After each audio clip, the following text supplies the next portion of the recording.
Y ahora comparto la pantalla, entonces donde nos habíamos quedado. Muy bien.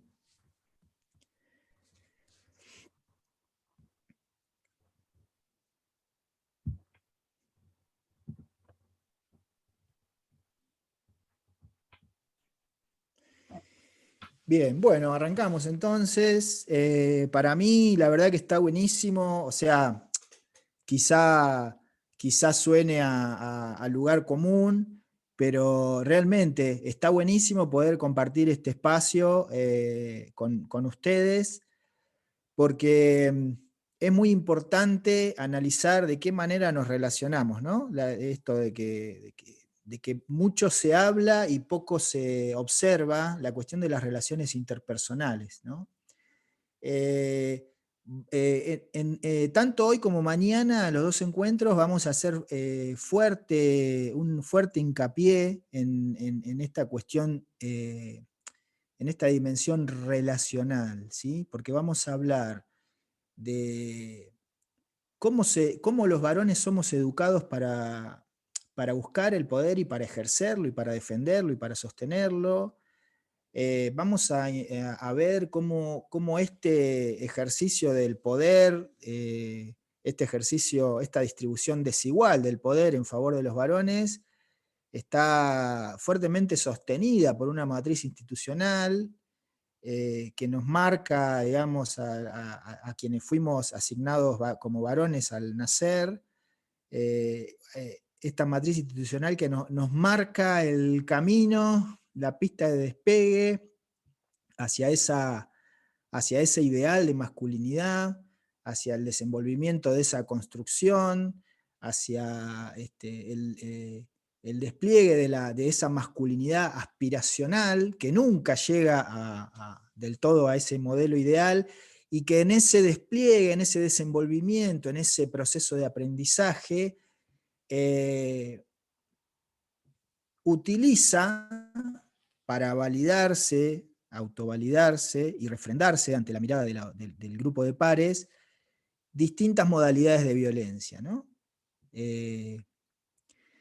Bien, pero me estoy adelantando un poco. Antes de arrancar, lo que les quiero también dejar en claro es que no, la revisión crítica no es, digamos, un camino que tenga una meta, un punto de llegada, que no implica, digamos, una plataforma de claridad desde la cual los varones vamos a contemplar al resto de las personas desde una mirada de superioridad moral que implique la idea de yo ya estoy deconstruido, no soy ese varón clásico tradicional, estoy muy lejos de eso, ¿no?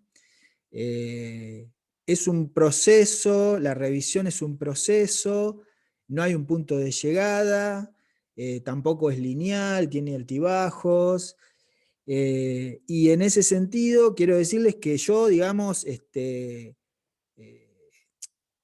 no estoy parado en ningún banquito. La idea es hablar con ustedes en términos de paridad. También es muy importante para mí comunicarles que yo, digamos, desde que me asumí machista y empecé, digamos, este ejercicio de revisar mis prácticas y mis actitudes cotidianas, sigo encontrando, incluso en cada charla, en cada encuentro, cuando vemos los micromachismos y los ejemplos, sigo encontrándome, identificándome en muchísimas actitudes que son automatismos que tienen que ver con la formación que recibimos a lo largo de toda la vida desde múltiples planos, desde múltiples instituciones. Entonces es una ardua tarea, es un trabajo difícil, es luchar contra el sentido común, es tratar de desarmar las nociones del sentido común, pero eso al mismo tiempo nos permite ir habitando cada vez más lugares de libertad, ¿no? Porque comprender la diversidad es ser más libre, ¿no? Es poder propiciar, digamos, el pasaje de la tolerancia a la aceptación, poder hacer ese clic de decir, bueno, porque como todos sabemos, la tolerancia y la aceptación son conceptos muy diferentes, ¿no? A mí me tocó hace un par de años compartir un espacio de trabajo con un chico trans, con el que tuvimos muchas conversaciones, y una de las primeras cosas que noté fue esto de la diferencia entre la tolerancia y la aceptación, ¿no? Que los otros compañeros varones, varones cis, eh, se saludaban entre sí con un choque de puños, dándose la mano, pegándose en el brazo, y a este compañero, este varón trans, lo saludaban con un beso en la mejilla, ¿no? Entonces, como marcando ahí esa diferenciación, esa desigualdad, como digamos, ejerciendo la tolerancia, es decir, no te voy a agredir, no te voy a decir nada, te tolero, pero no te acepto, no te banco, ¿no? Aceptar es otra cosa, aceptar es hacer ese ejercicio de empatía necesario para comprender la situación y las dificultades que enfrenta la otra persona y poder, digamos, brindarle un trato igualitario, ¿no? Un trato empático. Y esto es algo a lo que tenemos que prestar mucha atención en nuestros entornos, porque muchas veces reproducimos actitudes que implican la reproducción de estas desigualdades y muchas veces no nos damos cuenta de eso, ¿no?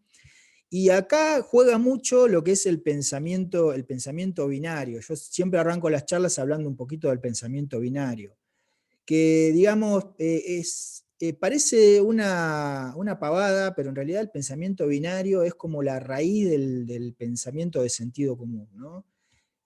Porque el pensamiento binario es algo operativo, es algo bien pragmático, digamos.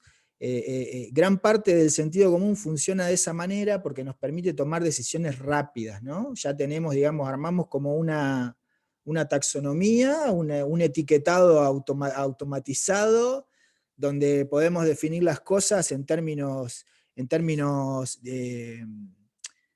dicotómicos, opuestos, ¿no? Que muchas veces resultan casi en una caricatura, pero que igual son funcionales al vértigo de la vida cotidiana. Por ejemplo, esto de clasificar las cosas según bueno, malo, lindo, feo, no sé, alto, bajo, personas fracasadas, personas exitosas, ¿no? Toda esta serie de opuestos que podemos estar toda la mañana tirando ejemplos, y que en realidad, si bien facilitan las decisiones en la vida cotidiana, también es como que le ponen un muro, una venda, a la posibilidad de profundizar un poco en la comprensión de nuestro entorno y de nuestros vínculos, ¿no? Y siempre para que, digamos, el pensamiento binario entonces es una forma de mirar el mundo. Como ustedes saben, las expectativas con las que yo me asomo al mundo configuran ese mundo. No hay una realidad per se, ¿no? Esto lo sabemos desde siempre. La realidad se va a configurar ante mi mirada según mi propia mirada, según mis propias expectativas. Por ejemplo, si me acuesto hoy pensando que mañana va a ser un día de sol, sin viento, donde voy a poder hacer un montón de actividades al aire libre, y resulta que mañana cuando me despierto está lloviendo, nevando, hay viento de 100 kilómetros por hora, me tengo que quedar todo el día en casa con las puertas cerradas y las ventanas cerradas, seguramente voy a sentir, voy a percibir que el día es horrible, pero objetivamente no hay días lindos o días feos, digamos. Eso lo configura mi propia expectativa. Y para poner otro ejemplo todavía más, porque el problema del pensamiento binario es que eh, muchas veces, valiéndonos del pensamiento binario, dejándonos llevar por este automatismo, terminamos cercenando derechos de otras personas, ¿no? Restringiendo libertades de otras personas, sin darnos cuenta. Por ahí con una actitud, con una palabra, anulamos la libertad de expresión o la libertad de movimiento o de elección de la persona que tenemos cerca, que tenemos enfrente, ¿no? Por ejemplo, como ustedes saben, hay muchas personas que nacen con pene y hay muchas personas que nacen con vagina, pero también hay una cantidad importante de personas, cantidad importante digo porque se calcula que es entre el 1 y el 1,5% de la población, así que es un porcentaje significativo, de personas que nacen con características que no se corresponden a ninguna de las dos eh, que tradicionalmente entiende el pensamiento binario o el sentido común, ¿no? Que son las personas conocidas como intersex, que tienen características de la genitalidad, pero también interiores que tienen que ver con su propia, digamos, la cuestión de la parte no visible que hacen, digamos, al funcionamiento del cuerpo, ¿sí? que hacen muy difícil la clasificación según los cánones tradicionales. Entonces, ¿qué ocurre en general en nuestro país cuando nace una persona con estas características que no se corresponden completamente ni a una masculinidad tradicional o a una feminidad tradicional? Bueno, la profesional o el profesional que queda a cargo de este caso, lo primero que va a hacer, en general, cada institución tiene su protocolo, pero lo que suele ocurrir, y que es muy vigente, es que el profesional o la profesional encarga una serie de estudios médicos científicos para determinar qué cosa, para determinar si esa persona con esas características está más cerca de una mujer o de un varón, ¿sí? Entonces, con esos estudios en mano, va a ir, se va a juntar con la familia y les va a presentar la evidencia científica, médico-científica, y generalmente nos rendimos ante la evidencia científica, ¿no? Entonces, ahí se empiezan una serie de procedimientos que se trata de intervenciones quirúrgicas, intervenciones farmacológicas, químicas, que van a tratar de acercar a esa persona a uno de los dos modelos culturales que conoce, digamos, el pensamiento binario. Entonces, estas intervenciones se dan en edades muy tempranas, la persona no tiene ninguna posibilidad de decidir acerca de si está de acuerdo o no con eso que se va a hacer sobre su cuerpo. Y bueno, lo que sí se sabe es que no hay ninguna evidencia consolidada, científica, acerca de cuáles son los beneficios de estas intervenciones. ¿Cuáles son los beneficios? No se sabe. Lo que sí se sabe es la cantidad de efectos negativos que tiene, ¿no? Porque muchas veces la identidad de género autopercibida no se condice con el género asignado al nacer a través de esos procedimientos. Bueno, y además la experiencia siempre es traumática, digamos, siempre, nunca una persona que haya sufrido este tipo de intervenciones va a estar contenta con lo que ocurrió, ¿no? Se va a sentir ultrajada en su intimidad y en su libertad de decidir qué es lo que quiere hacer consigo misma, ¿no? Bien, bueno, todo este ejemplo un poco largo fue más que nada para ilustrar cómo, de qué manera profesionales que se dedican a la salud, aún apoyándose en procedimientos de carácter científico, pero partiendo de una visión binarista de la realidad, pueden afectar la vida de una parte significativa de la población, afectar la vida de manera irreversible, ¿no? Porque estas intervenciones son irreversibles.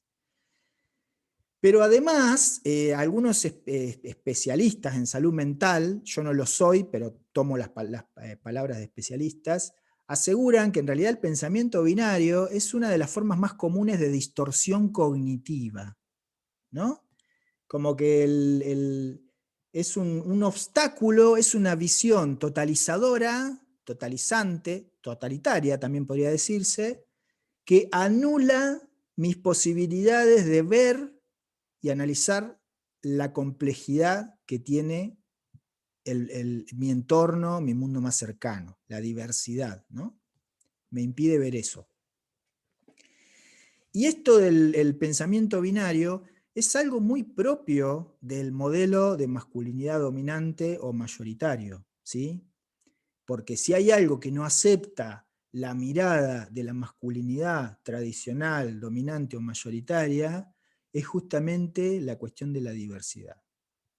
Para la masculinidad tradicional, simplemente hay dos clases de personas en el mundo, varones y mujeres.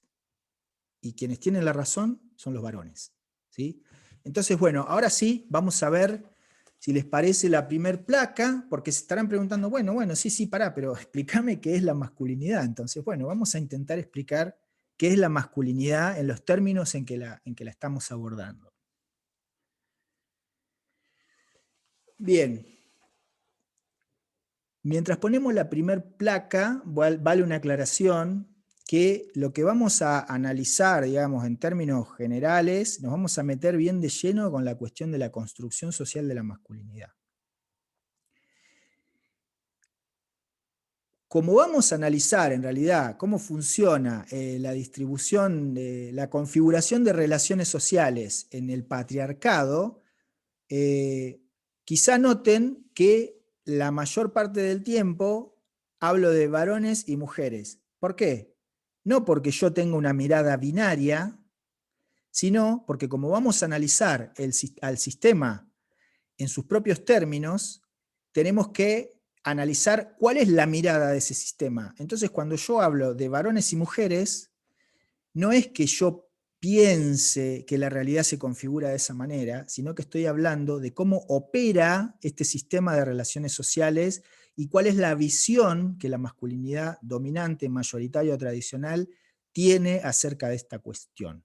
Esto lo claro de movida, porque muchas veces me ha pasado que en mitad de la exposición algún participante dice, pero es muy binario el análisis. En realidad, necesariamente binario es porque lo que estamos es analizándolo en las condiciones de su propio funcionamiento, y cuando veamos estadísticas, las estadísticas también son binarias porque están producidas bajo esta mirada, pero al mismo tiempo son una herramienta muy potente para hacer una crítica significativa a este esquema de funcionamiento, a este sistema cultural. Bien, ahora sí, ¿qué es la masculinidad?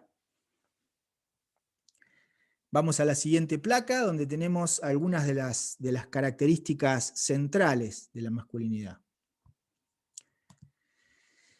Algunas ya estuvimos, ya las mencionamos. La masculinidad es una construcción cultural que reproducimos socialmente, es decir, una cosa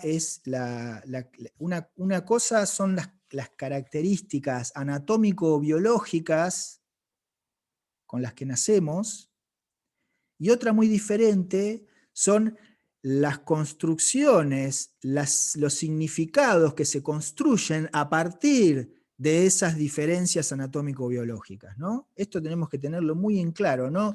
No nacemos varones, sino que intentamos llegar a serlo. Y esto lo vamos a ver más adelante, pero tampoco llegamos a ser varones, ¿no? Nadie puede cumplir con el ideal de la masculinidad. Es un ideal muy exigente y que promueve mucha angustia ese incumplimiento también, como vamos a ver luego. Bueno, también una característica de la masculinidad es que, en este sentido mayoritario tradicional que lo estamos analizando, es que está altamente institucionalizada, ¿sí? Está presente, digamos. La persona que es asignada varón al nacer, a partir de ese momento, va atravesando por distintas instituciones, la familia, la escuela, los espacios de trabajo, las universidades, no sé, una experiencia gremial también puede ser, etcétera, etcétera, etcétera, que le van marcando todo el tiempo qué se supone que tiene que hacer para ser considerado varón, ¿sí? Porque la masculinidad es algo que se debe demostrar, es algo que se debe merecer, es algo que se debe conquistar. El varón tiene que expresar cuáles son sus aspiraciones, ¿no? Y esas aspiraciones expresadas tienen que tener maridaje, tienen que encastrar en los supuestos, los mandatos de la masculinidad mayoritaria tradicional, que luego los vamos a ver. Bueno, también la masculinidad es un modelo cultural, es un ideal, es un conjunto de mandatos que cumple una función altamente normativizadora. Y acá tenemos que hacer otra diferenciación conceptual importante. Normativo no quiere decir normal. Normativo quiere decir que normativiza, quiere decir que condiciona, juzga, define qué es lo correcto y qué no. No solo para sí misma como categoría central, sino además acerca de cómo se supone que tienen que manejarse las demás personas en función de esa centralidad. Eso es algo normativizador, lo cual, como podrán entender, no es lo mismo que normal, ¿no? Y al mismo tiempo, la masculinidad, por todas estas características que estamos viendo, funciona como un sistema de poder. Funciona como un sistema de poder porque está estructurado según jerarquías. Va a haber masculinidades, va a haber, digamos, formas de ser varón que se acercan más a ese ideal dominante, a ese prototipo, a ese referente de masculinidad predominante, y otras masculinidades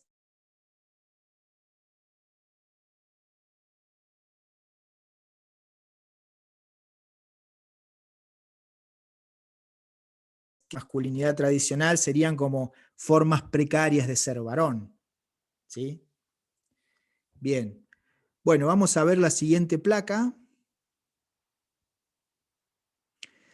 Esta es como una placa de síntesis, donde podemos ver entonces que si analizamos nuestro sistema social, patriarcal, machista, desde el punto de vista de las relaciones de poder, enseguida vamos a encontrar que la identidad de género privilegiada en este sistema es la masculinidad mayoritaria, tradicional o dominante, ¿sí?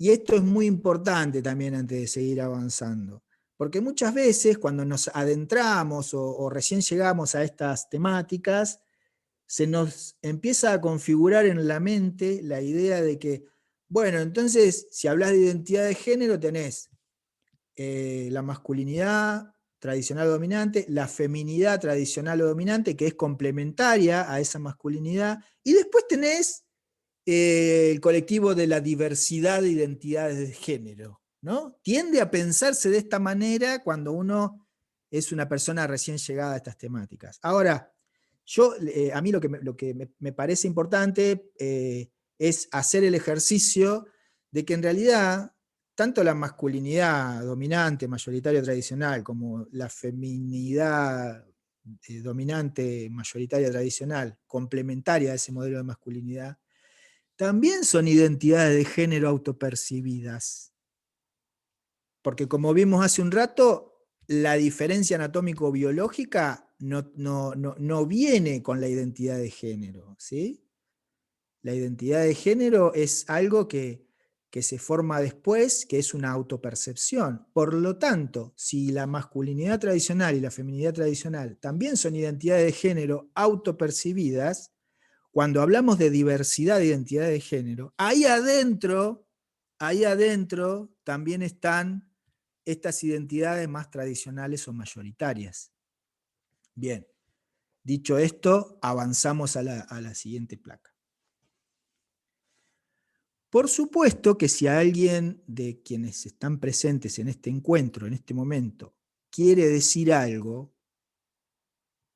abre el micrófono, pide la palabra y lo dice. O sea, no esperen, si tienen una inquietud, tienen que plantearla, pueden plantearla de manera inmediata, no se queden esperando el turno. Después va a haber, vamos a tener unas partes donde va a rodar la palabra, donde es importante la participación para poder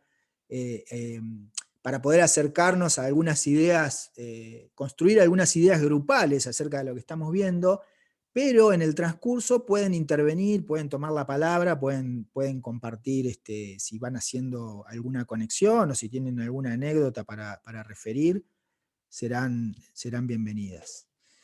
Bien, hay un sociólogo muy prestigioso, chileno, que se llama José Olavarría, que desde hace muchos años viene analizando, investigando diferentes estudios con grupos de varones en distintos países de Latinoamérica, ¿no?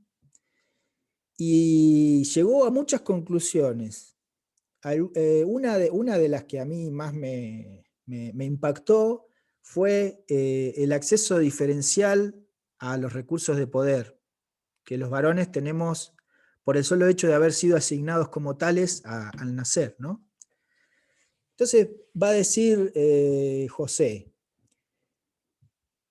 hay al menos 5 posibilidades de acceso a recursos de poder que los varones tenemos y las mujeres no, que son el desarrollo de la autonomía, el cuerpo, la sexualidad, las relaciones con las demás personas, la forma de relacionarnos con las demás personas y la familia. Son accesos a recursos de poder porque consolidan, estimulan y fomentan el despliegue de esta masculinidad aspiracional, ¿no? A mí me gusta llamarle masculinidad aspiracional porque nunca se llega a ese ideal de masculinidad. Entonces, finalmente es como un ejercicio aspiracional, ¿no? que desenvolvemos. Y me gusta también hablar de carrera de masculinidad, estar en carrera de masculinidad, ¿no? Esto lo tomo de testimonios de personas que han estado con algunos problemas de adicción y que ellos le llaman cuando estaba en fase de carrera de consumo.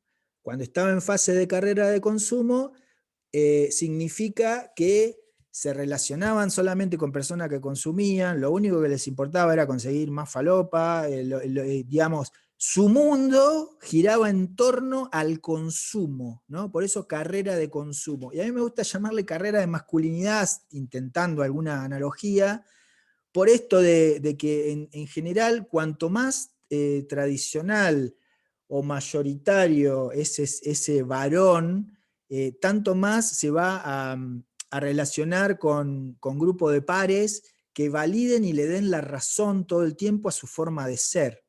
Y no se va a permitir el ejercicio de hablar con personas no heteronormadas, con personas feministas, con gente que tiene otra perspectiva acerca de la realidad, ¿no? Va a rechazar eso, se va a alejar, va a tener una mirada binaria acerca del mundo y de las relaciones. Bueno, me fui un poco por las ramas. Volvamos a José Olavarría, que nos marca esto que es muy importante. Lo vamos a ver rápidamente porque si no, no vamos a llegar a todo lo que tenemos para hoy. Autonomía. Los varones tenemos más chances de desarrollar la autonomía porque desde peques la familia quiere lo mejor para su descendencia. Eso es totalmente lógico, totalmente esperable y coherente. Y para un hijo varón, lo mejor, en términos tradicionales, va a ser que ese varón se parezca lo más posible al ideal cultural que todos conocemos de varón. Y para eso se lo va a estimular, se lo va a empujar a determinadas prácticas, a determinadas conductas. Por ejemplo, desde muy peques a los varones se nos permite habitar el espacio público, estar en la calle, ¿no? En la calle se supone que aprendemos a ser hombrecitos, ¿sí? ¿Y por qué aprendemos a ser hombrecitos en la calle? Porque el espacio público, la calle, es el espacio donde predominan las actividades masculinas, los varones, ¿sí? la masculinidad domina el espacio público. Pero esto, digamos, por ahí alguien joven que esté presente va a decir, no, pero a mí no me criaron así. Sí, seguramente. Estamos hablando en términos generales, en términos mayoritarios, y en lo que ha sido lo usual durante los últimos años, digamos, ¿no? Algunas cosas están cambiando, eso lo vamos a ver después, mañana, pero ahora vamos a analizar esto en términos tradicionales, ¿sí? Entonces, los varones desde muy pequeños somos empujados a hacernos de la calle, no tenemos demasiadas restricciones horarias, si volvemos tarde, por ahí alguna reprimenda, pero sin demasiada severidad, porque se supone que forma parte de nuestro aprendizaje del ser varón, habitar el espacio público. Si volvemos con algún moretón, tampoco pasa demasiado, porque se supone que estamos aprendiendo a ser hombrecitos, y está entendido en el sentido común que una de las principales formas de comunicación de los varones es la violencia, ¿no? Y también el uso del dinero, porque como vamos a habitar el espacio público, vamos a estar en la calle, por ahí tenemos alguna necesidad o algo, entonces disponemos de algún dinerito. Y cuando el dinerito del que disponemos nos resulta insuficiente, ese dinerito que nos dan nuestra familia, fácilmente, rápidamente, quizá siendo casi adolescentes, podemos conseguir una changa, un laburito para procurarnos más dinerito para nuestros gastos de varón en el espacio público. Ahora fíjense que las chicas, con las chicas pasa totalmente lo opuesto, digamos, son, no quiero decir confinadas, pero como que en general trata de que se queden dentro del ámbito doméstico, que aprendan las tareas que tienen que ver con lo doméstico, con el cuidado del hogar, etcétera, etcétera, ¿no? Y tampoco están habituadas a manejar dinero desde edades muy tempranas, y cuando incursionan en la calle, en el espacio público, se les controla mucho más el tiempo, con quién están, a qué hora vuelven. ¿Por qué? Porque el espacio público es un espacio dominado y habitado principalmente por varones. Por lo tanto, es un espacio peligroso, ¿no? Bien, bueno, avancemos un poco entonces. Los varones entonces solemos desarrollar mayor autonomía que las mujeres por la forma de crianza, los distintos estímulos que recibimos. El cuerpo tiene que ver, digamos, con esta cuestión de que cada sociedad produce los cuerpos que necesita en función de su sistema económico productivo. Históricamente es así.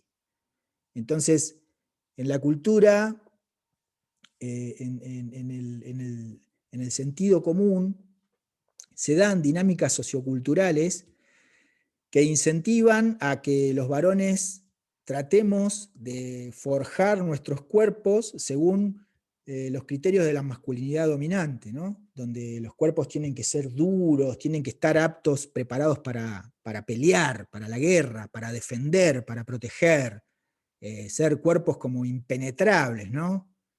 En tanto el cuerpo de las mujeres es todo lo contrario y es complementario. La suavidad, la docilidad, bueno, todas las características que se les puedan ocurrir, van a notar que son complementarias a lo que la masculinidad espera, ¿no? Espera de eso. Bien.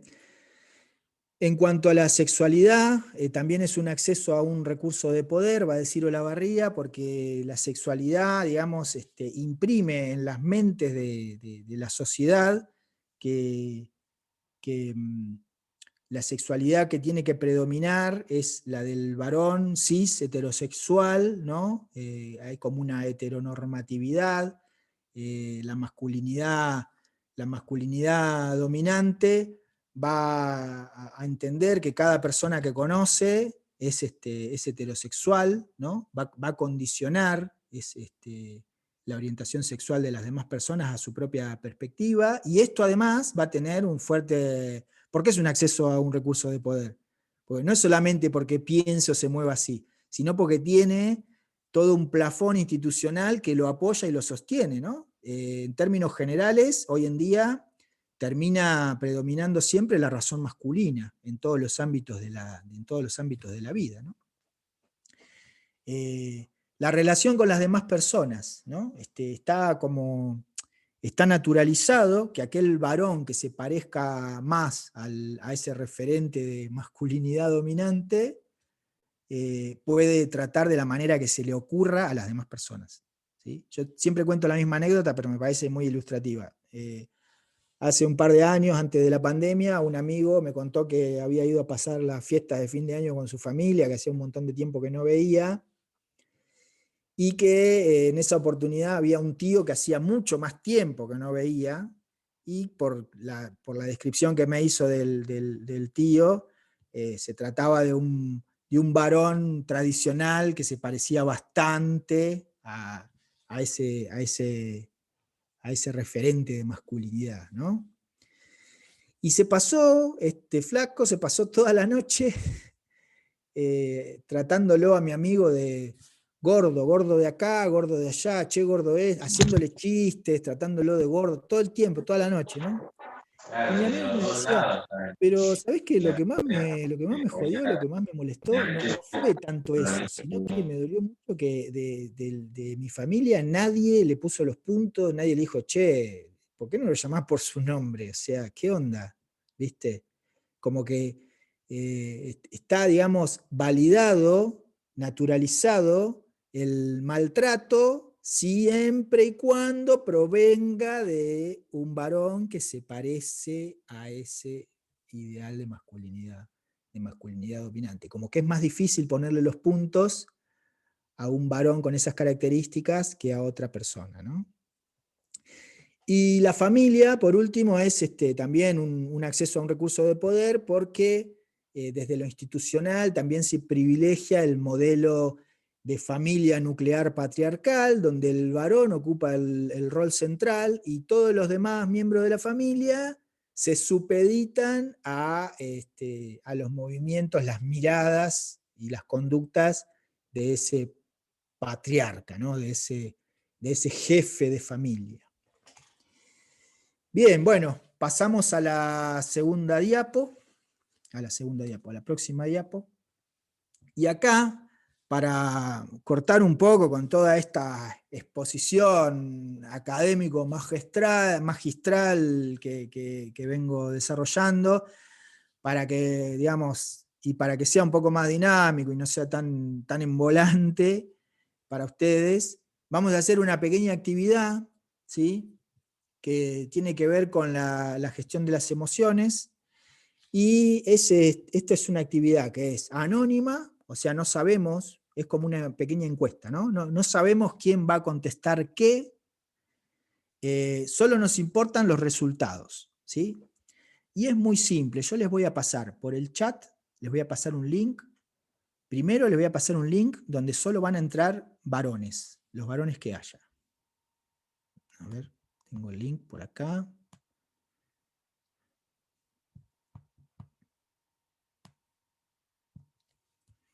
Un poquito de paciencia con esto. Copio el link, se los paso por el chat.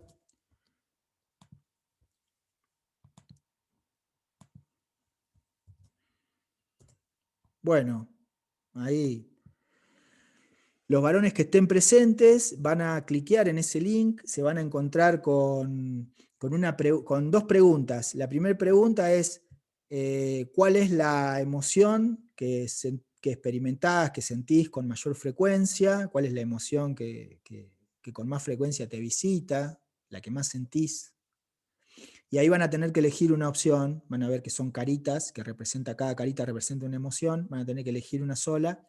Y después la segunda pregunta es, ¿cuál es la emoción que más te cuesta expresar?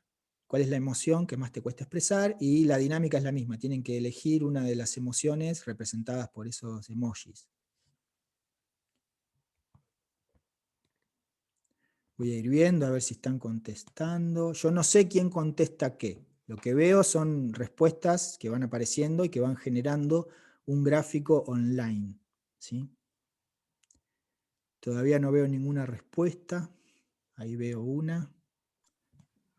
Yo ya respondí, lo envié, no sé si llegó. Perfecto. Bueno, ahí tengo 5 respuestas, 6 respuestas. Bien, bien, bien, bien. Excelente. Bueno, por la cantidad de personas que somos, que estamos conectadas, entiendo que 6 respuestas está bien, que no hay más varones. Así que vamos a pasar ahora, voy a compartir un link.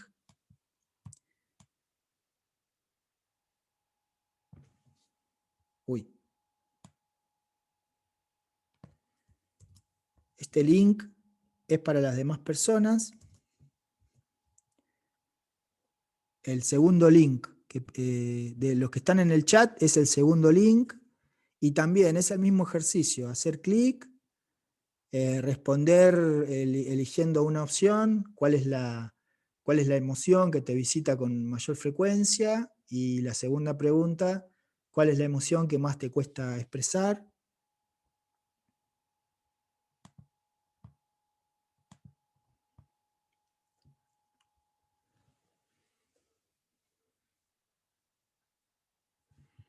Ahí aparecen las respuestas.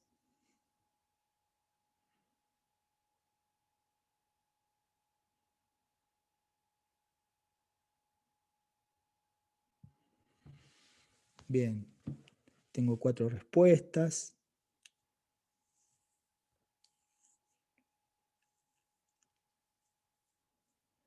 Qué bueno, lo que estoy viendo es increíble, ¿eh? A pesar de que somos pocas personas, porque obviamente esto es más eh, como más fiable cuantas más personas son por una cuestión estadística. De todas maneras, esto que estamos haciendo ahora no pretende un carácter científico, sino que es apenas un experimento social para tener un insumo para charlar un ratito ahora, ¿sí? Entonces, le voy a pedir a Lina si me puede habilitar para compartir pantalla. Sebastián, ahí te hicieron una consulta. Sí.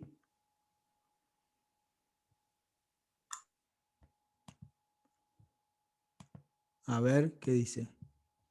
No, está bien, Cristian, es solo para las demás personas. El segundo link es para las demás personas. Los varones ya contestaron. Bien, a ver si me habilitan para compartir pantalla. No sé si te aparece el pedido ahí.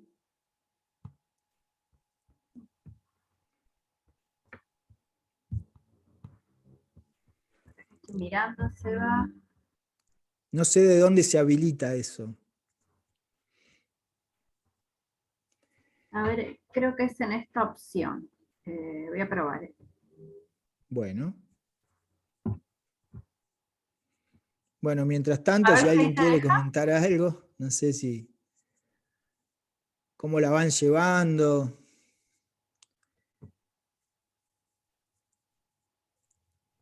Ahí te tendría que dejar, Sebastián. A ver, voy a A probar. ver. Perfecto, muchas gracias. Bueno, a ver cómo era esto. ¿Qué ven ahí? ¿Ven gráficos? No, No, se ve algo gris y atrás ahí ahora está. sí. Ya está. Ahora sí. Ujú. Ah, la conexión tardaba un poquito. ¿Ven gráficos? Sí. Bien. Bueno, la idea de este ejercicio es que sean ustedes quienes analicen estos resultados. A ver qué les parece, qué ven ahí. Después yo les voy a dar mi parecer y les voy a contar qué pasa con todas las actividades anteriores, qué pasó en las actividades anteriores.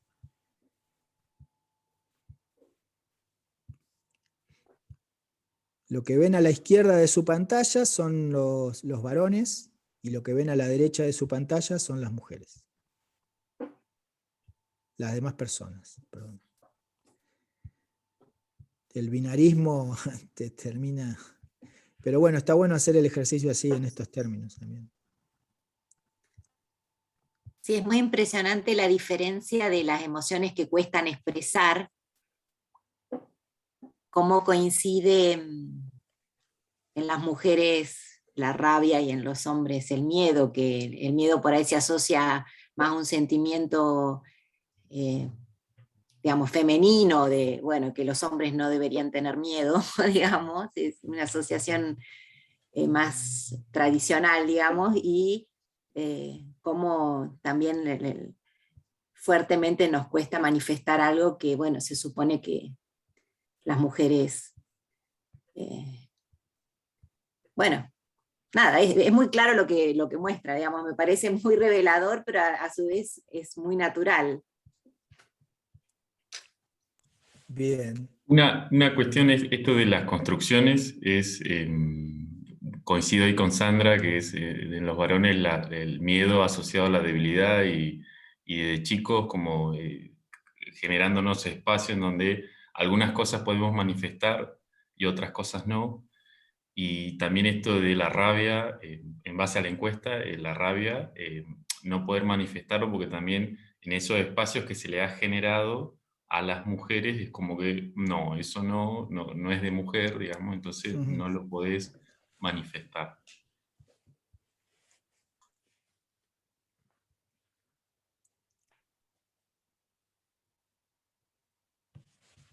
¿Alguien más quiere decir algo acerca de estos gráficos? ¿Algo que esté mirando?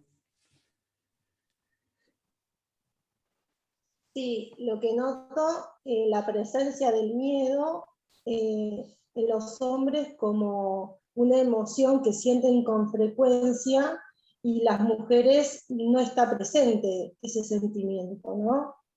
Y la verdad que no entiendo por qué, porque me llama la atención.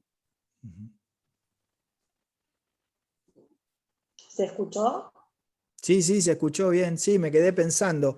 También tomémoslo como insumo, ¿no? Como insumo para la charla. Tampoco es que este ejercicio con 15 personas nos va a arrojar una mirada o una base, digamos, empírica como para poder afirmar algo.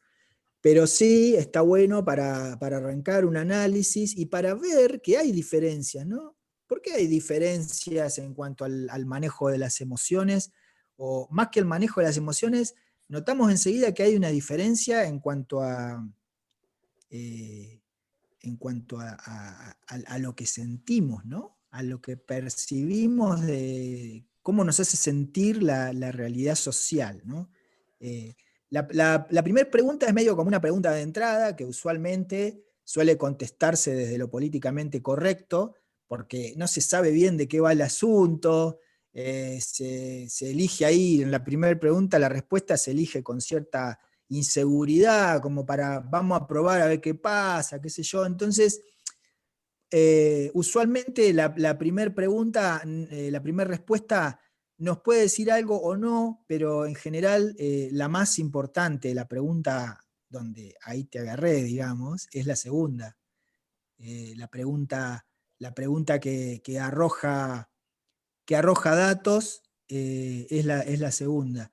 Porque fíjense qué interesante acá, digamos, ¿no? Y que ocurre aparte, viene ocurriendo en grupos muy diferentes, con distinta composición, con distintas ocupaciones.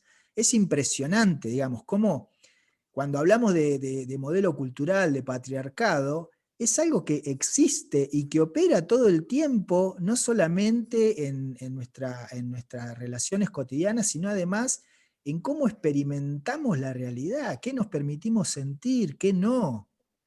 Hay una formación emocional diferencial según el género, es, digamos, innegable, ¿no? Entonces ahí vemos, por ejemplo, esto que también marcaban las compañeras, de cómo a los varones nos cuesta expresar más el miedo, porque expresar el miedo es un síntoma de debilidad, y la debilidad es una cualidad asociada a lo femenino.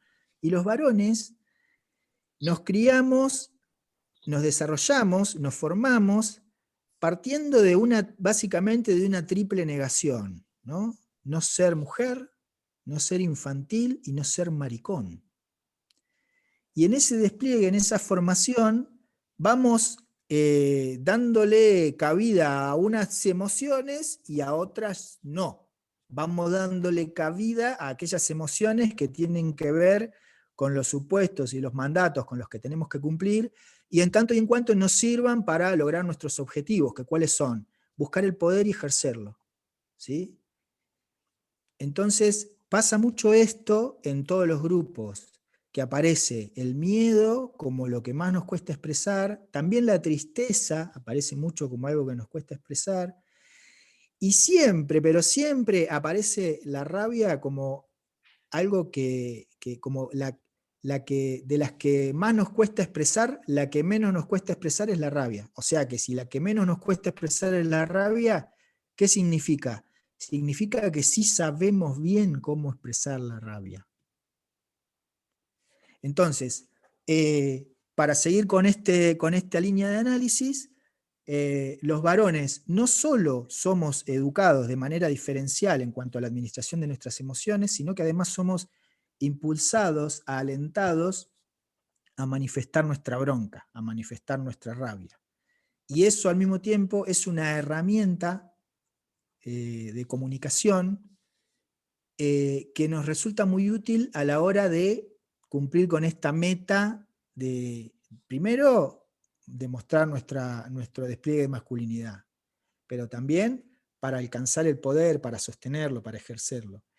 Y cuando hablamos de, bueno, esto es clarísimo, ¿no? Que la rabia el enojo es una emoción y la violencia es la expresión de esa emoción. Son cosas diferentes, ¿no?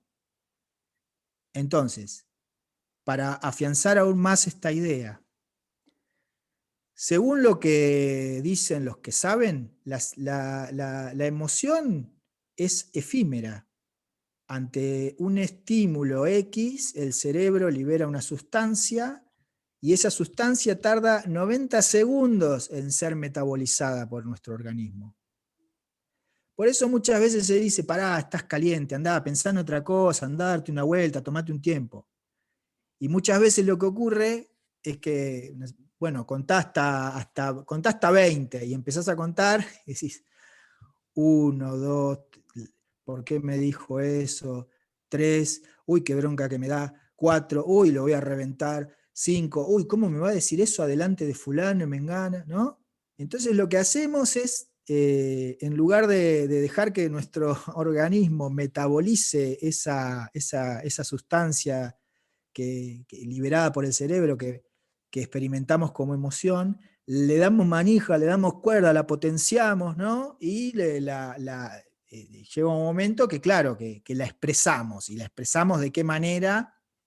De manera violenta. No solo con violencia de tipo físico, ¿no? Eso también lo vamos a ver después, sino con por ahí alguna palabra hiriente, alguna mirada, alguna actitud, ¿no? Bien, bueno. Para ir un poco cerrando este tema de las emociones, es importante que nos quedemos con esta idea de la educación diferencial según el género, y con la idea también de que las emociones no son ni femeninas ni masculinas, que culturalmente las hemos generizado, como hemos generizado los colores, por ejemplo, y que no está mal expresarlas, no solo no está mal expresar las emociones, digamos, de una manera saludable, sin afectar la integridad de las demás personas, por supuesto, sino que además es necesario, por ejemplo, que los varones podamos permitirnos experimentar la tristeza, experimentar la rabia, experimentar el miedo, pero de maneras, de maneras donde podamos analizar y entrever qué es eso que está pasando. Porque ¿qué ocurre? Muchas veces la angustia o la tristeza que experimentamos los varones tiene que ver con no poder cumplir los mandatos de un modelo cultural. Es decir, estamos tan condicionados con ser de tal o cual manera que en algún momento tomamos conciencia de la discrepancia, la diferencia, el abismo que hay entre lo que el modelo nos exige y lo que somos capaces de dar, Y en esa discrepancia, en ese abismo, en ese espacio que se abre, habita la angustia, la tristeza de no poder cumplir, de no poder ser, de no poder rendir, de no poder llegar, de no poder ser admirado, de no poder tener la razón, etcétera, etcétera, etcétera. Entonces, finalmente, el modelo cultural no solo nos dice qué debemos sentir, sino además cómo debemos sentirlo. Es decir, que si dejásemos los varones de manejarnos según las coordenadas de la masculinidad tradicional mayoritaria dominante, quizá no nos angustiaríamos tanto, quizá no estaríamos tan tristes muchas veces, o quizás sí, pero podríamos expresarlo, comunicarlo, y eso nos aliviaría el pesar y nos ayudaría a entender que no es nuestra culpa, no es nuestra culpa, pero sí es nuestra responsabilidad modificarlo, modificar esas actitudes, revisarlas, ir por otro lado, por el lado de revisar de qué manera nos relacionamos con las demás personas también, porque esta es una pregunta importante.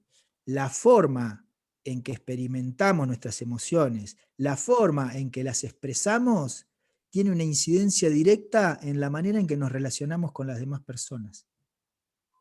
Tiene una relación directa y muy importante, impacta de lleno en nuestra relación con el entorno. Bien, bueno, seguimos avanzando, no sé si alguien más quiere decir algo, quiere comentar algo, también puede compartir una sensación que le haya provocado esto que venimos viendo hasta acá. Podemos abrir una pequeña ronda de participaciones. Yo quería compartir que me asombra lo del miedo y la cuestión tiene que ver más que nada con lo que leía en el texto de la María José, que hablaba de esa construcción interna que por ahí no tiene varón. Facu, se te escucha re mal. ¿Podés alejarte un poco del micrófono? Porque se escucha muy saturado. Ahí se escucha mejor. Sí, no, que me acordaba lo que decía la María, que lo estuve leyendo, y era eso de la construcción del varón, sobre los miedos, esas cosas internas que tiene, que no termina haciendo algo, digamos, que pueda manejar o expresar de otra manera, porque con el miedo a perder un lugar de poder o perder esos espacios que son otorgados socialmente y que a veces, no sé si generan con nada, desde ese lugar lo vi. Yo estoy en revisión con esos temas, así que por eso me viene al plan todo esto que estamos viendo. Me siento muy identificado, a eso me refiero con muchísimas cosas. Se satura, ¿no? Porque está como... Sí. Igual se entendió así la idea. El concepto se entendió, que te sentís identificado con muchas de las cosas que venimos viendo. Sí, eso es. Gracias. Bueno, no sé si alguien más quiere decir algo.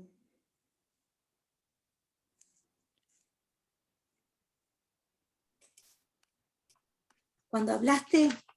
Sandra, dale, sí. Y cuando hablaste de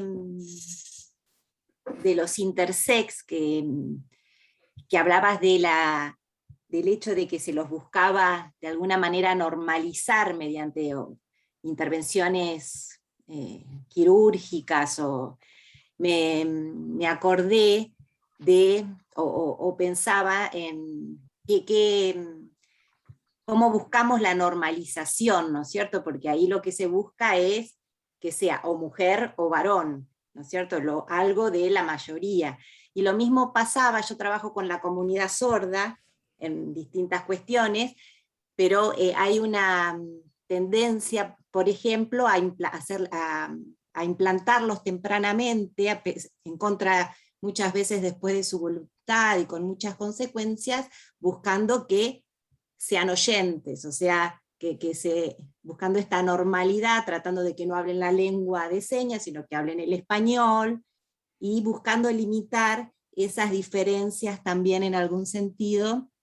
Y entonces pensaba, bueno, cuán amplias son las alas de la normalización, que van no solo todas o muchas de ellas desde el campo médico, que van desde la población con discapacidad hasta estas cuestiones de de género que mencionabas, y bueno, quería compartir también esta idea de relatos de muchas personas sordas sufrientes por los implantes, muchas veces sin poder decidir, porque lo hacen muchas veces tempranamente y muchas veces también sin ser informados de la intervención que le van a hacer. Entonces, bueno, ¿cómo impacta esto, no? Pensando en algo mayor que es la construcción social de la normalidad, en algún sentido, donde podemos incluir varias cuestiones. Eso, Buenísimo. nada más. Claro.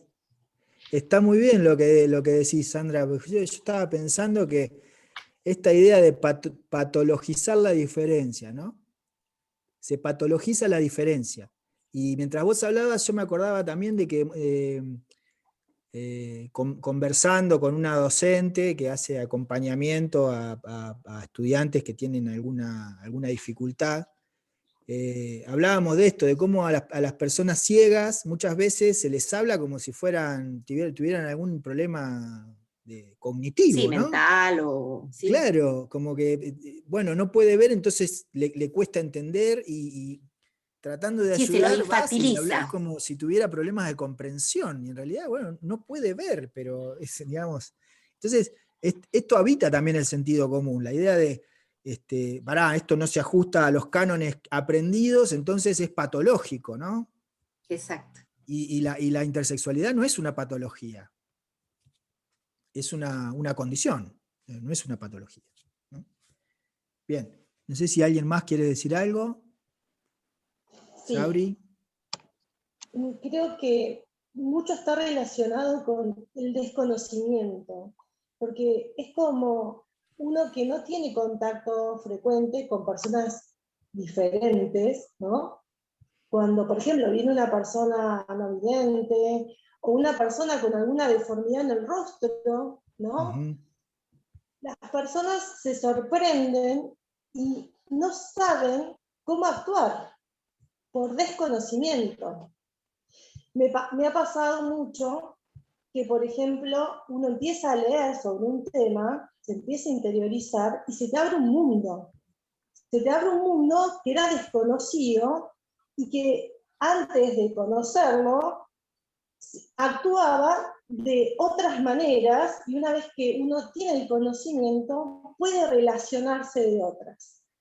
A mí me parece que acá la base es el saber, el conocimiento, el interiorizarse, y ahí está la base de todo, me parece. Está buenísimo, Sabri. Vos sabés que yo me creía re progre hasta que me encontré con el feminismo. Y ahí me di cuenta de que, ¿progre de qué? O sea, mirá esto, lee esto otro.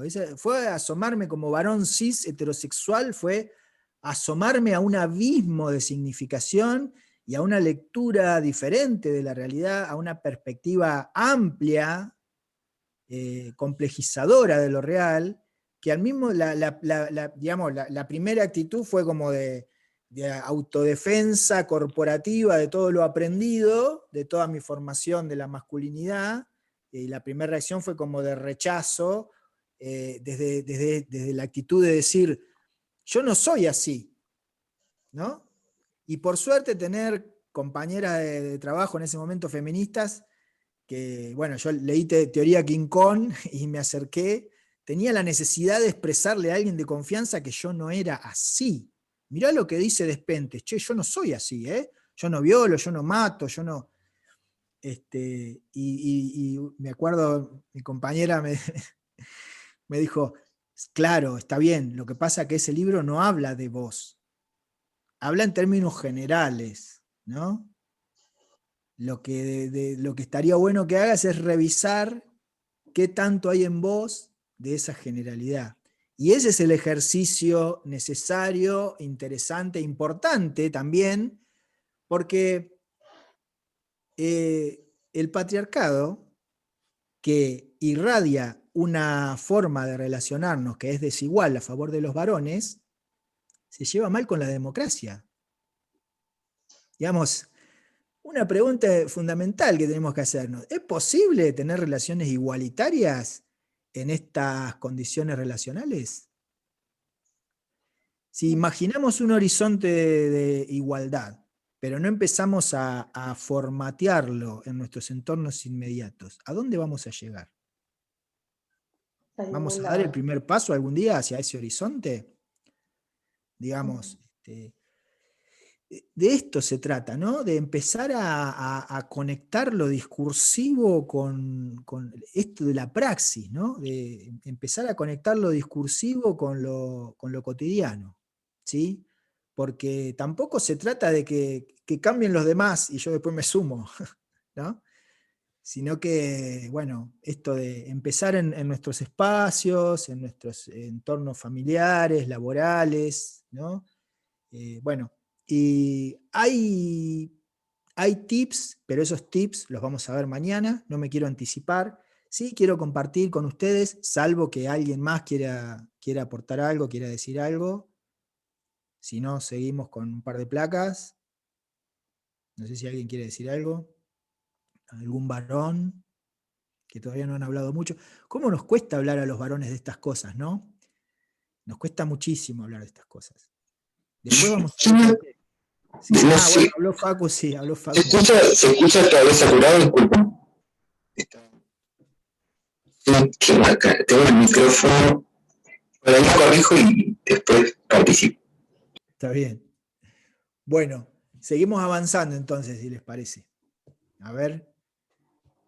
Vamos a ver la siguiente placa, que la verdad ya ni me acuerdo cuál era, porque esto es un PowerPoint nuevo que preparé hace poco. Después de esto venía algo de los mandatos, me parece. La próxima placa.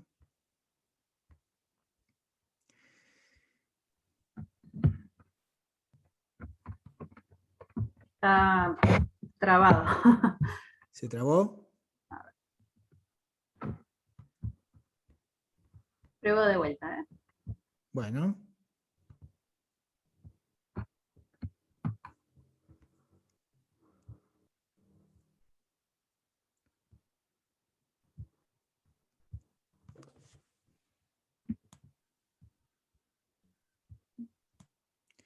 Bueno, mientras tanto voy retomando la idea de la desigualdad, y lo importante es que nos quede bien claro que lo contrario a la igualdad no es la diferencia. Lo contrario a la igualdad es la desigualdad, ¿sí?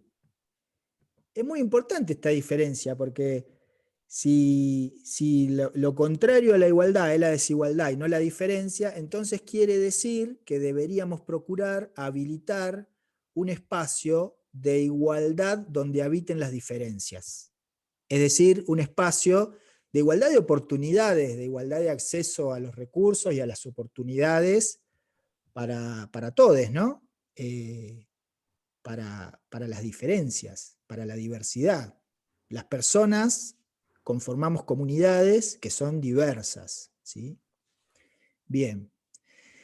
Y si hablamos de desigualdades, la primera violencia social, la violencia de origen, digamos, es la desigualdad. Y la desigualdad está reflejada y plasmada en las estadísticas. Las estadísticas, como dijimos al inicio, son binarias, pero nos ayudan a ver cómo funciona este sistema de desigualdad, ¿no? Entonces, por ejemplo, tomamos esta placa, ¿no? Que son datos agregados de distintos informes de la ONU Mujeres, y vemos que a nivel mundial la población se distribuye de manera equitativa, ¿no? Más o menos la misma cantidad de hombres que de mujeres. Ahora, cuando empezamos a ver otras variables, vemos que las mujeres trabajan algunas horas más, vemos que 9 de cada 10 personas en el mundo que tienen dinero en propiedad son varones, la casi totalidad de personas en el mundo que tienen tierra en propiedad son varones, lo mismo pasa con quienes acceden al crédito agrícola. Obviamente son situaciones que se van encadenando, son correlativas, ¿no? Si no tenés propiedad de la tierra, ¿cómo vas a acceder al crédito agrícola, ¿no?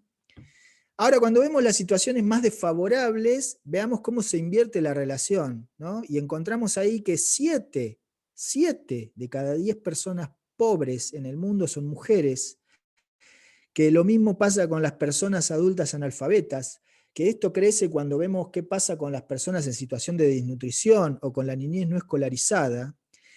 Y cuando vamos a ver las situaciones de toma de decisión, resulta abrumadora la mayoría de varones, por ejemplo, en puestos parlamentarios, en puestos ministeriales y en puestos de dirección económica. Y yo el año pasado di una charla para una universidad donde había preparado unas placas a propósito, unas placas que tenían que ver con el ingreso a la universidad, según género, y ahí vos veías que el ingreso, digamos, ingresaba prácticamente la misma cantidad de varones que de mujeres a la universidad.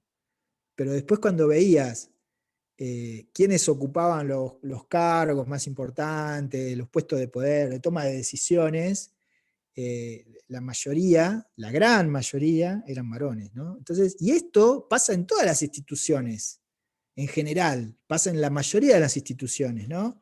Pero pasa también, por ejemplo, en la militancia barrial, donde las que pisan el barro y hablan con las vecinas y los vecinos son mujeres, las que hacen campaña, en su mayoría son mujeres, y después ves que el candidato es un varón, ¿no? Entonces, pasa mucho, y esto lo podemos ver replicado en distintos ejemplos, ¿no? Entonces, entre el ingreso y la ocupación de ese cargo de poder, ¿qué pasó? ¿Qué pasó? Pasó un modelo cultural, pasó Yo te digo, patriarcado, pasó machismo. Sí, ¿alguien quiere decir algo? pasó el rol de la mujer en la familia. Que yo tengo compañeras militantes que no ocupan otros cargos, no porque no estén capacitadas, sino porque tienen que ocuparse de la maternidad y la familia, aparte del trabajo y la militancia. Ahí está el tema. También. Buena observación. Mañana vamos a hablar mucho de eso. Bien, si nadie quiere decir algo, avanzamos con la siguiente diapo. Tenemos 2 o 3 diapos más, creo que son.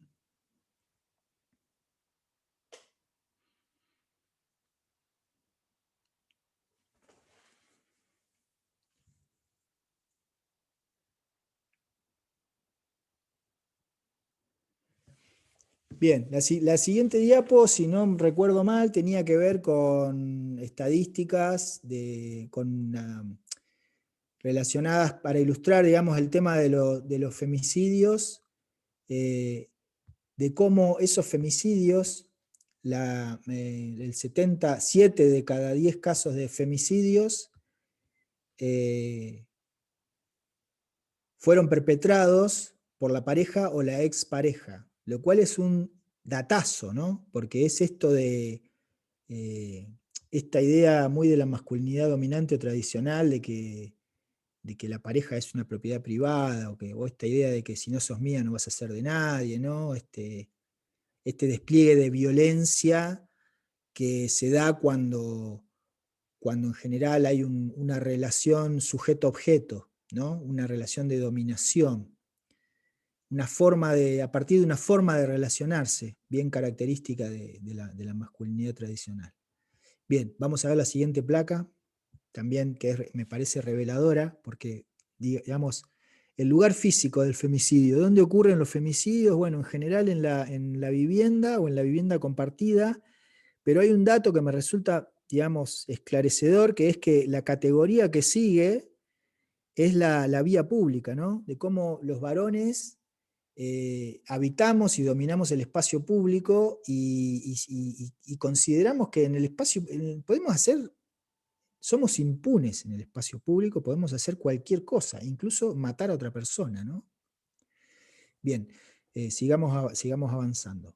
Perdón si les produje un bajonazo con esto, pero me pareció muy ilustrativo. Y esto digamos, el gráfico es bien simple porque lo hice yo con datos del Ministerio de Salud del año 2017, de funciones por causas externas según sexo, ¿no? Fíjense que los varones triplicamos las defunciones por causas externas a nivel país, ¿sí? Defunciones por causas externas, como ustedes saben, son accidentes automovilísticos, muerte en situación de riña callejera, suicidios, etcétera, etcétera, ¿no? Entonces, yo dije, bueno, pero pará, ¿no será que justo en el 2017 pasó algo que... Vamos a ver la siguiente placa. 2018. Fíjense que los datos varían, pero no varían demasiado. La relación se mantiene. Pero no solo la relación se mantiene, sino que además, no las traje para no llenarles de placas, pero podemos hacer el mismo ejercicio para lo que es Latinoamérica, y salvo Colombia, que tiene sus particularidades de ser una sociedad con ciertos registros más altos de violencia en general, esta situación, esta proporción se mantiene. ¿Y por qué se mantiene? Porque es producto de un modelo cultural donde los varones tenemos que demostrar todo el tiempo, sobre todo en la adolescencia y la juventud, tenemos que demostrar todo el tiempo nuestra hombría y caemos en conductas temerarias que ponen en riesgo no solo nuestra vida, sino de la de las demás personas. También, bueno, nos angustiamos por no poder cumplir con los mandatos. Bueno, todos estos elementos que son elementos dinámicas socioculturales que se traducen en estas estadísticas tremendas que estamos viendo ahora, ¿no? Vamos a ver la siguiente placa. Esta es la misma, son los mismos datos que la placa anterior, pero desagregados por rango de edad, ¿no? Y fíjense qué ilustrativo que es, cómo en la juventud es donde se dispara más la diferencia todavía, ¿no? En la juventud es cuando los varones más nos ponemos en riesgo para demostrar simplemente qué tan varones somos, ¿no? Ante los ojos de nuestro grupo de pares, esto que hablábamos antes de la carrera de la masculinidad, ¿no? A ver quién es el más varoncito del grupo. Bien, seguimos avanzando. Entonces, es muy importante esto, digamos, ¿qué tanta calidad de vida que ganaríamos los varones si dejásemos de estar tan pendientes de la mirada aprobatoria de nuestro grupo de referencia? La calidad de vida que ganaríamos, pero también la calidad afectiva vincular, emocional, que ganaría nuestro entorno vincular más cercano, y por interconexión, si se quiere, a nivel comunitario, ¿no? Por eso es tan importante no perder el foco de esta cuestión, de la cuestión relacional y de lo que tengo más cerca para empezar a modificar, a revisar estas prácticas y estas actitudes. Y acá con esta placa de mandatos, costos y privilegios, vamos a avanzar a la siguiente para ver, digamos, cuáles son los principales mandatos, que en parte ya los venimos mencionando, esto de ser proveedor, procreador, heterosexual, valiente, fuerte, que como ya vimos se traduce esto de ser proveedor, puede, digamos, llevar a muchos comportamientos que pueden, para un observador externo, pueden parecer contradictorios, pero si analizás la biografía de ese varón es totalmente coherente con su propia experiencia de vida. Por ejemplo, hay muchos varones, y esto también lo menciona Olavarría, sociólogo chileno que veíamos al principio, hay muchos varones que cuando ya no pueden cumplir su rol de proveedor, se van, abandonan la familia, ¿no? Porque además entienden que la compañera, la mujer, como nació sabiendo eso, va a poder hacerse cargo de la crianza y del cuidado de los peques, ¿no? Y él, como ya no puede cumplir con su rol, se va. O también, y esto lo charlaba la semana pasada con Luis Bonino, que nos conectamos y estamos intercambiando algunos WhatsApp. Mañana vamos a ver un texto de él acerca de los micromachismos. Es el creador del concepto de micromachismos. Y Luis me decía algo interesantísimo, que es observar cómo cuando un varón se queda desempleado, pretende estar en su casa en tiempo de ocio, pero que la dinámica del hogar siga siendo la misma. Es decir, no se involucra con las tareas domésticas, sigue comportándose como si fuese el proveedor cuando ya no lo es, ¿no? Y esto tiene que ver con los mandatos, pero también con los privilegios, porque esto está naturalizado y de alguna manera, digamos, si vos sentís que desde la televisión, desde las distintas instituciones, de los medios de comunicación, están validando tu comportamiento siempre, no lo sentís como una falta, ¿no? Y los privilegios son invisibles para quien los tiene, justamente, ¿no? Bueno, procreador, esto está muy vinculado con la idea de que esta idea, este mandato de la masculinidad dominante, la verdad que es un problema de salud pública, es un problema para la salud sexual y reproductiva de las mujeres, ¿no? Porque esto de ser procreador está muy ligado a la idea de que no es lo mismo procrear que ser padres, ¿no? No es lo mismo. O sea, vos podés tener hijes con 5 mujeres diferentes que no importa tanto cómo ejercés la paternidad, sino que lo que suma puntos a tu carrera de masculinidad es que sos un semental, digamos, ¿no?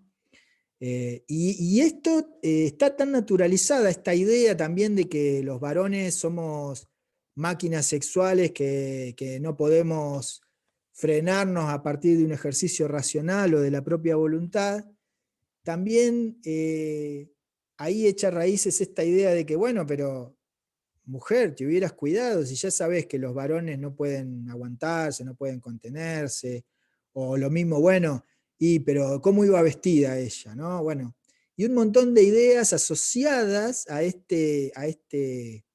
esta característica, a este mandato con el que los varones tenemos que cumplir. Bueno, la heterosexualidad obligatoria, ser valiente, ser fuerte, que ya vimos que se traduce en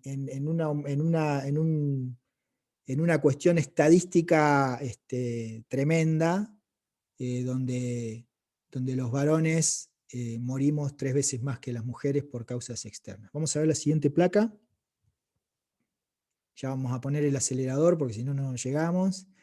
Bueno, los costos de este modelo cultural son la violencia contra sí mismo y también contra las demás personas, y un impacto negativo en la salud física, la salud mental, como ya lo vimos, como ya venimos charlando. También ahora en esta situación de pandemia es notorio cómo la mayor cantidad de defunciones son varones, ¿sí? Y esto tiene que ver con las condiciones preexistentes, y esto tiene que ver con que los varones descuidamos nuestra salud, porque se supone que somos fuertes, porque se supone que ir a una consulta médica es algo asociado a lo femenino. De hecho, en Río Negro, casi 8 de cada 10 personas que acuden a los sistemas de salud, digamos, las consultas ambulatorias de carácter preventivo, son mujeres, la mayoría. ¿Sí? Porque los varones, ¿cuándo nos vinculamos con los servicios de salud? Cuando estamos más cajón que manzana, cuando ya estamos medio reventados o incluso cuando ya perdimos la vida.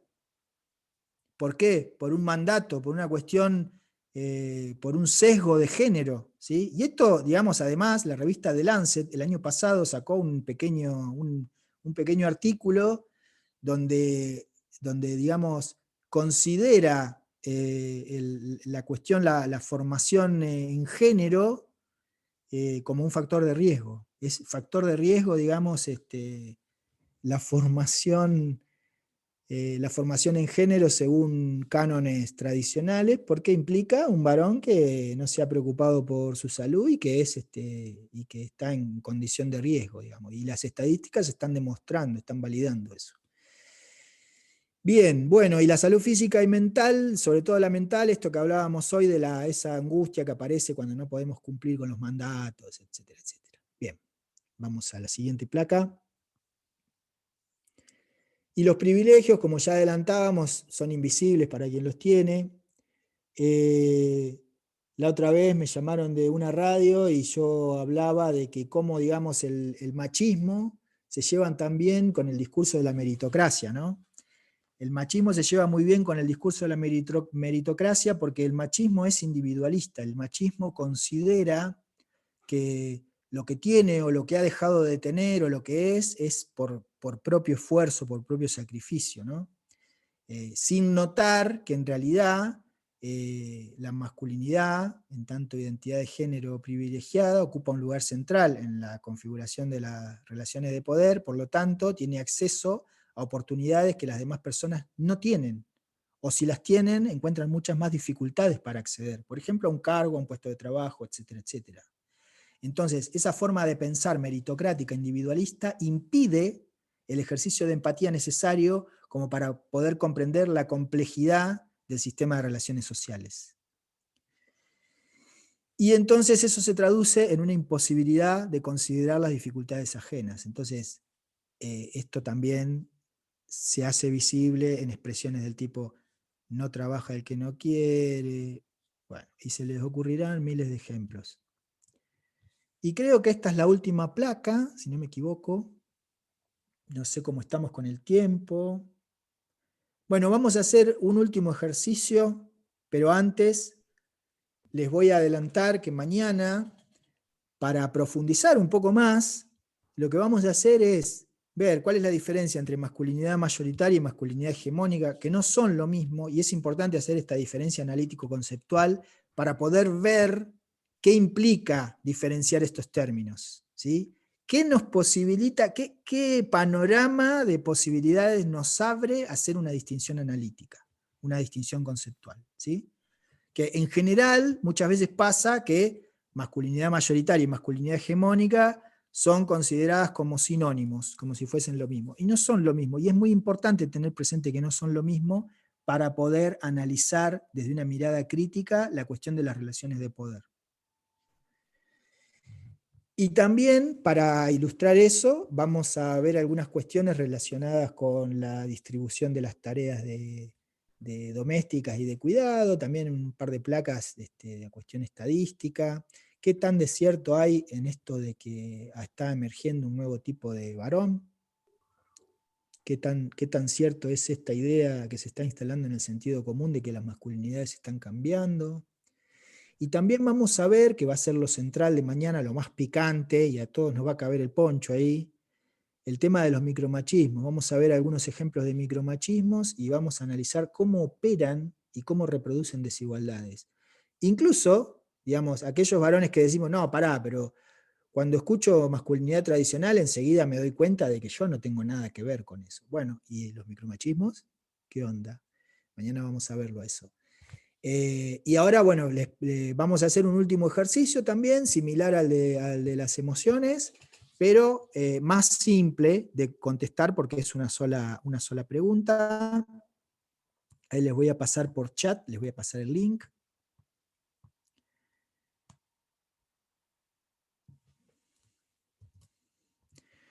Vamos a los fines del ejercicio, vamos a hacerlo también en términos binarios, ¿sí? Varones y mujeres. Les voy a pasar el link primero a las mujeres.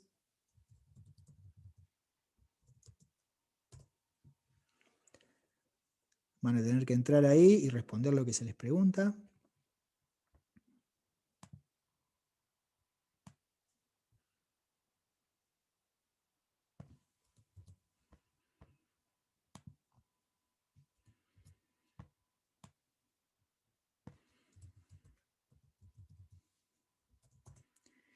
Y el segundo link que compartí es para que hagan lo mismo los varones. Entrar ahí y responder lo que se les pregunta.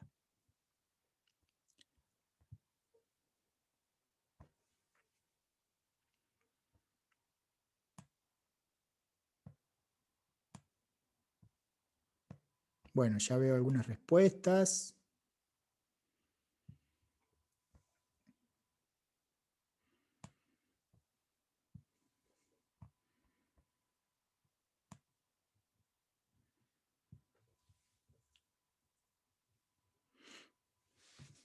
Impresionante lo que estoy viendo.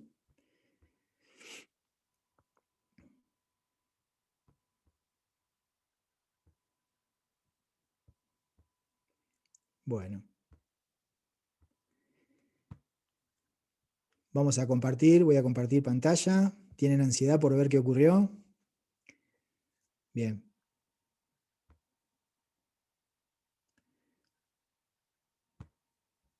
Bueno, a ver, se me perdió el Zoom. Acá está el Zoom. Voy a compartir pantalla.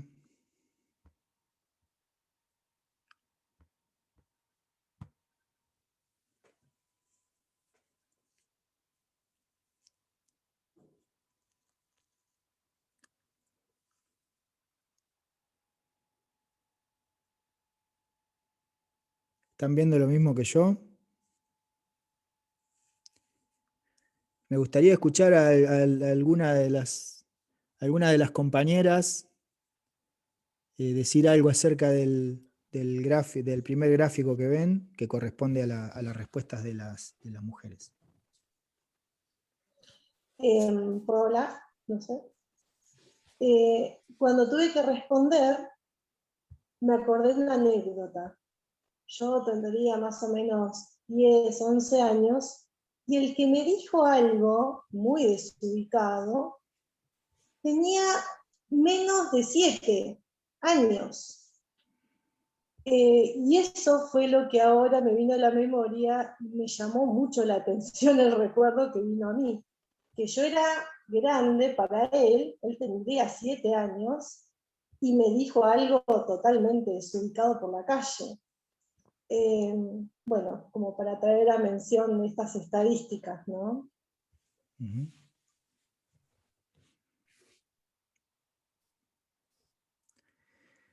A mí siempre nunca deja de sorprenderme esta cuestión de que me parece, digamos, más allá de que obviamente no tiene, digamos, yo no puedo hacer un paper con estos datos, ¿no? Pero sí podemos charlar y darnos cuenta de que a mí me parece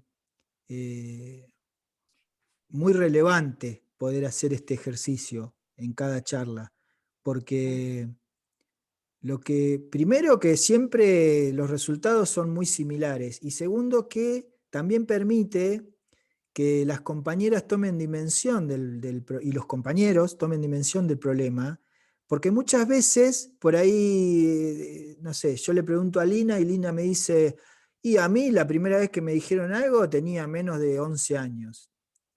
Pero ella no sabe qué pasó con las demás.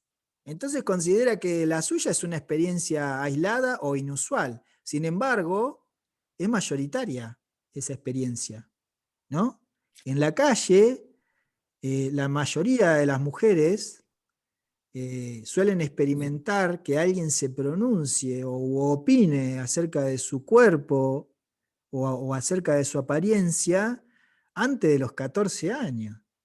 El Sí. 80% señala esto de 11 años, de menor de 14 años, y es, digamos, muchas veces el porcentaje de 11 años o menos es del 40%, ¿no? En otras charlas, en otras actividades se ha dado eso. Y claro, Sí, Sebastián. Sí. Sí, también es interesante como Sabrina, cuando nos hiciste la pregunta, seguramente a todas nos acordamos de ese momento. Claro.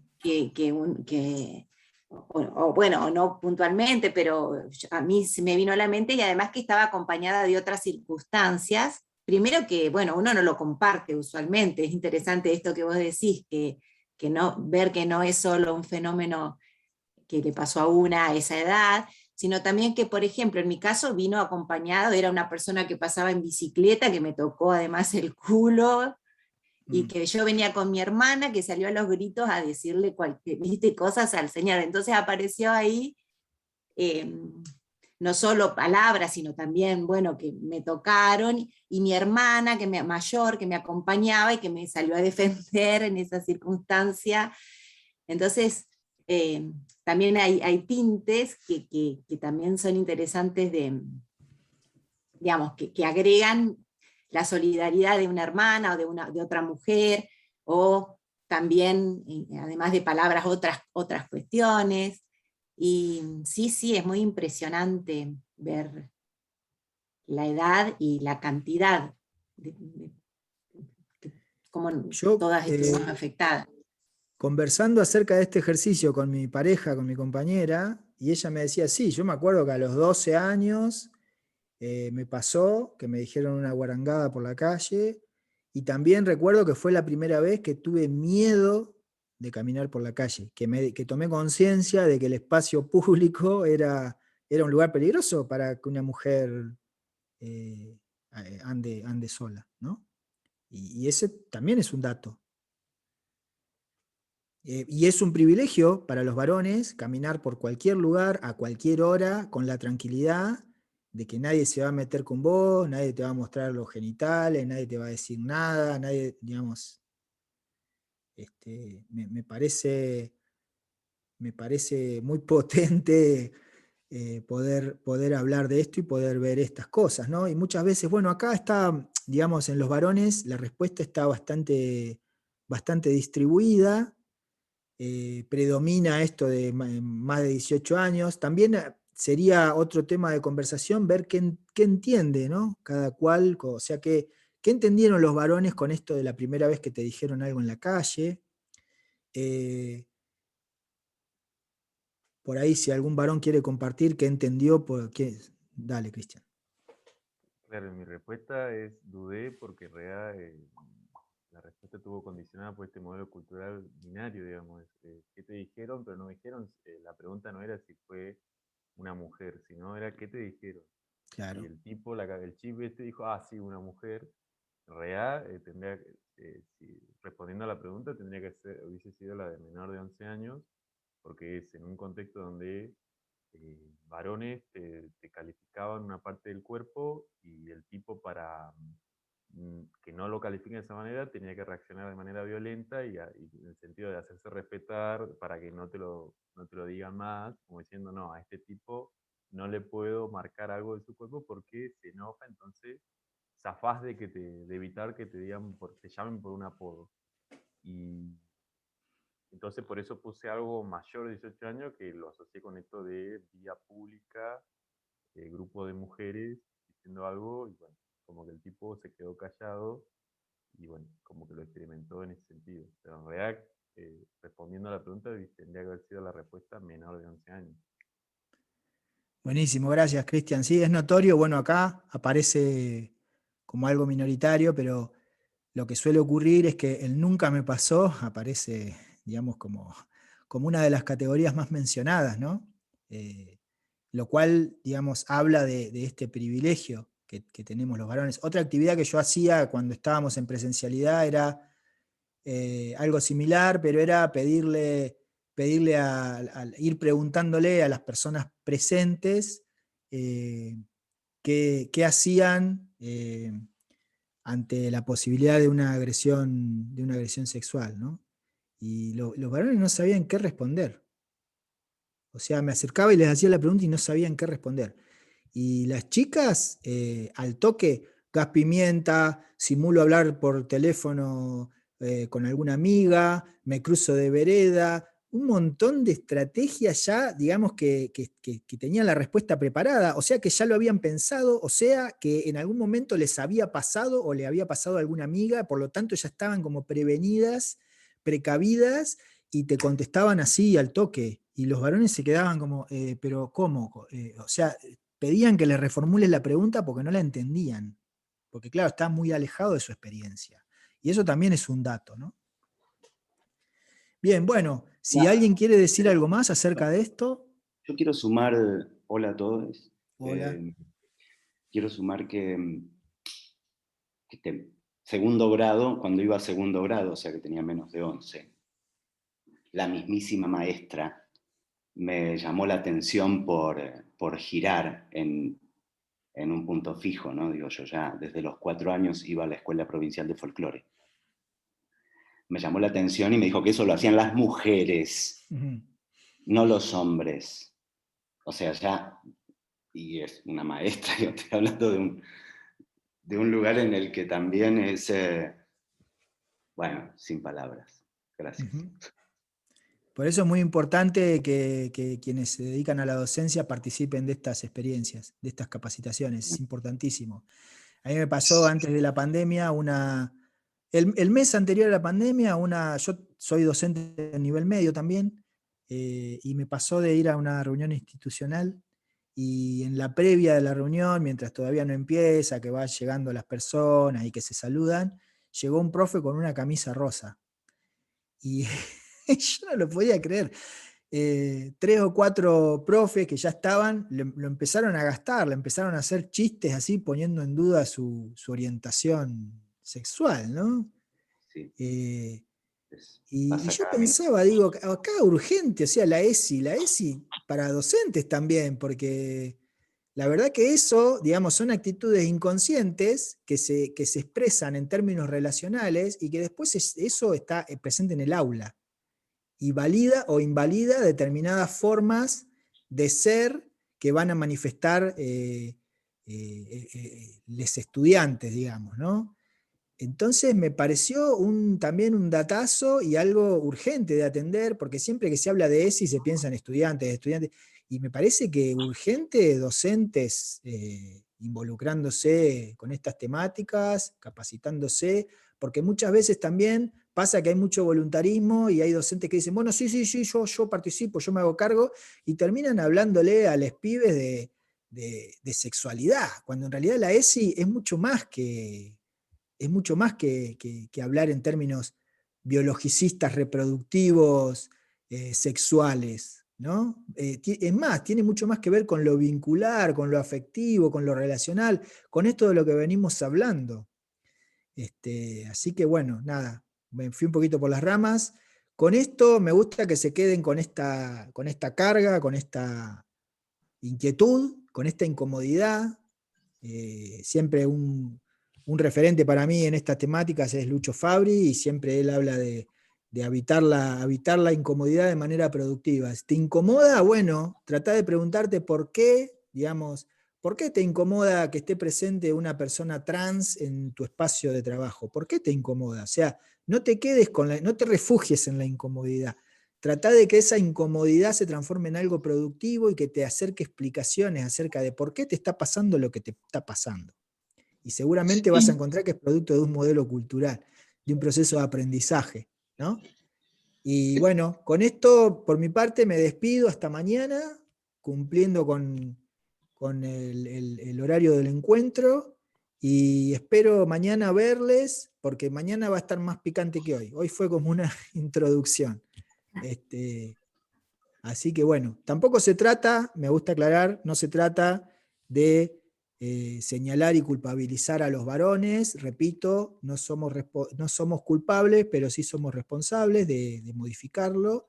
No se trata de desatar una guerra intergéneros, sino de ver cómo podemos propiciar modelos y formas de relacionarnos verdaderamente igualitarias, o que al menos apunten a eso, ¿no? Tal cual. Sí. Yo te quería aclarar, ¿ahora se escucha bien o sigue saturado? Perfecto, Perdón. no, ahora se escucha mucho mejor. Bueno, no, que yo también, yo estoy estudiando docencia, estoy en segundo año de la Escuela de Música, de acá en Neuquén, y justamente empecé y terminé en estos lugares porque hace 2 años empecé un dispositivo de violencia por voluntad propia, que era buscando lugares para poder replantearme mis prácticas, mis formas de pensar, mis estructuras, y que me costó un montón encontrar como lugares donde poder formarme o formar la idea o trabajar estas cosas, que está buenísimo, digamos, pero que cuesta encontrar. Por ejemplo, hay grupos en Neuquén de masculinidades y demás que también hacen este replanteo sobre las prácticas que se van revisando, y que, bueno, encontrarse con uno en un montón de cosas es justamente como compartir eso de habitar la incomodidad desde otro lugar, y que no es fácil, y que, bueno, que yo en el dispositivo recibí más datos sobre la ESI, sobre sexualidad, sobre un montón de cosas que bueno, que es todo esto, ¿no? Que hoy se está charlando acá, y quería compartir eso, que los lugares, o capaz que estoy equivocado, pero hace mucho que los vengo buscando y no sé si hay muchos lugares para habitar, digamos, y poder trabajar esto. Si es que están estos espacios. Yo esto lo encontré por publicidad y me pareció genial. Muchas gracias, Facu. No, gracias a usted. Bueno, Seba, voy a parar de grabar.